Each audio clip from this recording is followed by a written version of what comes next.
you can't win on trade with China, but also it's such a terrible predicament because you can't win by ignoring China either. You can't just ignore China. It's a horrible situation. There's like an inevitability about Can't it. be our primary. There's That's an the big thing. impossibility to it. You just Right. can't win with China. It can't be our primary. It should be a secondary. It should, you know what I mean? Like we should do some trade with them, but it can't be our primary because we're going to get the short end of that stick. But here's the one that shocked. I think we heard this one go around the world, and watch Scott Moe's face. Actually, just watch Scott Moe's face when he says it. Mine is the first visit of a Canadian Prime Minister to China in nearly a decade.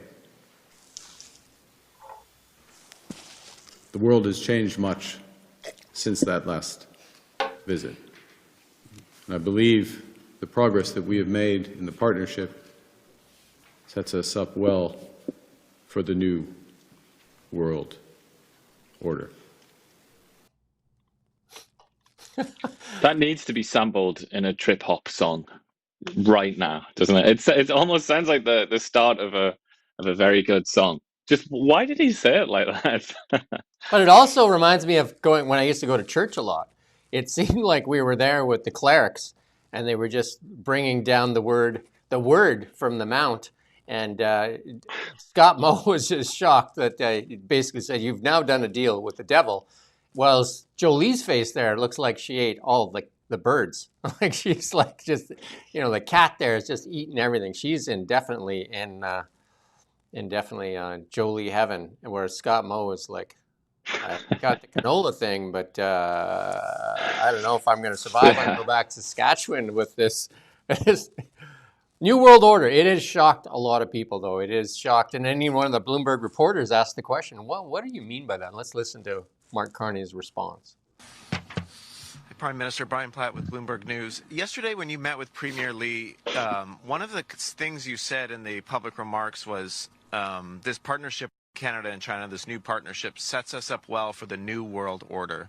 What did you mean by that? What is the new world order? Well, it's a great question, Brian, because I think the world is still determining what that order is going to be. And let's be clear what we're talking about first and foremost, which is what are the trading, what is going to govern global trade? What is the role of the WTO going to be? How important are bilateral deals such as the one we're developing, plurilateral deals, if I can use that term, Trans-Pacific Partnership, potential linkages between Trans-Pacific Partnership and the EU? Where is financial regulation, payment system regulation going to fit into that? All of these aspects, I mean, use a fancy word, like the architecture, the multilateral system that has been developing these is being eroded, to use a polite term, undercut, use another term. So the question is, what gets built in that place? How much of a patchwork is it? How much is it just on a bilateral basis? Or where do like-minded countries in certain areas? So like-minded countries, just to be clear, doesn't mean you agree on everything. Aspects, for example, on digital trade or agricultural trade, climate finance as another area, to move into areas of geostrategy, geosecurity. You will have different coalitions that are formed. So what this partnership does is in areas, for example, of clean energy, conventional energy, agriculture, as we were just talking about, and financial services, which we've talked less about, but the evolution of the global financial system, the role of the renminbi over time, the evolution of cross-border payments. I know it all sounds very dry, except for your organization, which I think takes an interest in it. These are important elements of how the system is going to work. And look, the expectation is that rather than these being developed necessarily through the IMF, WTO, and other multilateral organizations, it is going to be coalitions that develop them, not for the world, but for subsectors of the world. You know, I'm pretty sure most people's eyes glazed over there, and they even forgot what the question was. They're just like, what are we talking about? And the Yeah, multilateral as intended. pluralism, what? As intended. That's what Yeah, he was going for. He yeah, wanted you to forget what it was about. we But say that all also, the I mean, time. you say multilateralism and pluralism. He didn't even say pluralism. He said plurilateralism. He like invented a word, as he often does. And then he also said, "Okay, I'm going to use a fancy word, architecture." It's like, what? 10-year-olds use that word. What are you talking about? He's he kind of cracks me up. I mean, it would be a bit more tolerable if it wasn't for the vocal fry. I can't hear that. It makes my skin crawl. It's like fingernails on a chalkboard where it's like plurilateral. It's like, so. I mean, that might seem like a bit of a low blow, but I've got to listen to this guy every day of my life, pretty much, and it's torture.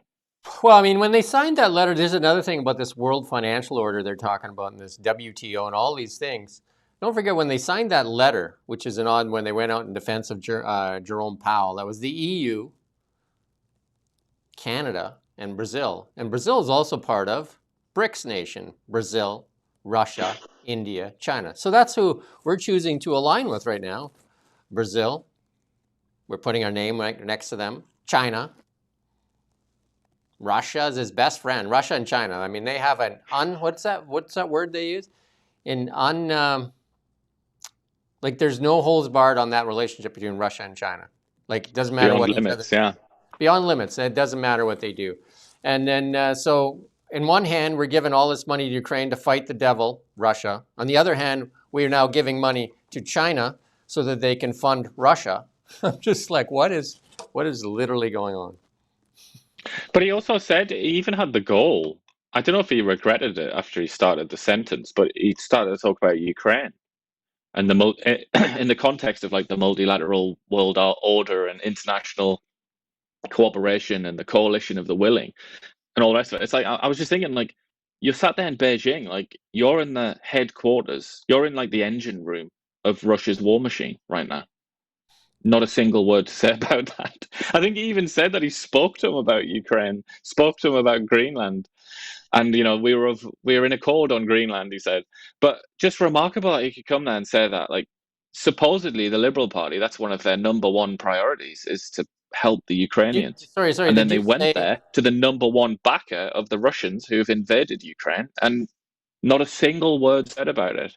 In fact, it was almost spoken about as if China was like similar to Canada, like a responsible world power. It's just completely absurd. And then the other thing that I wanted to highlight, because you mentioned that he reminded you a little bit of a priest or whatever speaking in a church. Mark Carney has said on numerous occasions that he's a pretty deeply convicted. He's got strong conviction as a Catholic, as a Christian. Nothing at all. Not even anything through the back channels, through the Globe and Mail or CBC. Nothing whatsoever about the persecution of Christians in China. I mean, that's a bit on the nose, isn't it?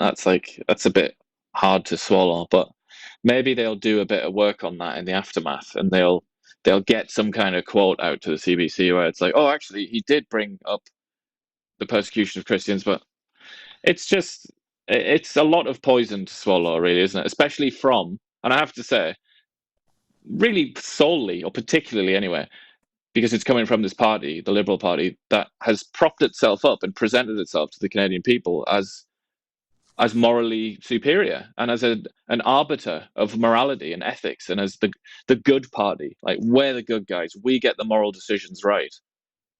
That's rather jarring, isn't it, when you see him in Beijing being as servile as that. Did you say that he talked to China about Greenland and they're in accord with each other? Did you say those words? Or my? Yeah, he said we talked about Greenland, and we believe that Greenland belongs to that's an issue for the Greenlandic people to decide upon. Of course, China would believe that because that is the threat there, China and Russia. Yeah, okay.